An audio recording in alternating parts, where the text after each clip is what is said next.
নির্বাচন যত এগিয়ে আসছে রাজ্যে বিরোধী শিবিরে ভাঙন তত দ্রুতগতিতে হচ্ছে। প্রতিদিনই রাজ্যের কোথাও না কোথাও ভোটাররা বিরোধী শিবির ছেড়ে বিজেপিতে যোগদান করছেন।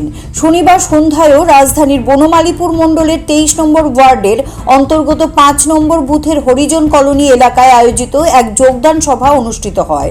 উপস্থিত ছিলেন প্রদেশ সভাপতি রাজীব ভট্টাচার্য, প্রদেশ মুখপাত্র নবেন্দু ভট্টাচার্য সহ স্থানীয় অন্যান্য নেতৃত্বরা।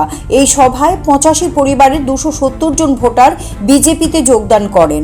নবাগতদের হাতে দলীয় পতাকা তুলে দিয়ে বরণ করে নেন প্রদেশ সভাপতি রাজীব ভট্টাচার্য সহ উপস্থিত অন্যান্য নেতৃত্বরা। কোনো গ্যারান্টি নাই। আরে কিসের গ্যারান্টি দেবে ওরা? কালকে কংগ্রেস, পরশু বিজেপি, তরশু আপনার তৃণমূল, আবার সিপিএম, আবার হয়তো দেখবেন বিজেপিতে এসে মিশে যাবে। আমরা দরজা খুলে রেখেছি, কারণ আমাদের দিল দরিয়ার মানুষ, আমরা ভারতীয় জনতা পার্টি, আমাদের দরজা সবসময় খোলা থাকে। তাদের কোনো গ্যারান্টি নেই। আর গ্যারান্টি দেওয়ালা আমাদের গ্যারান্টি কে দিতে পারে?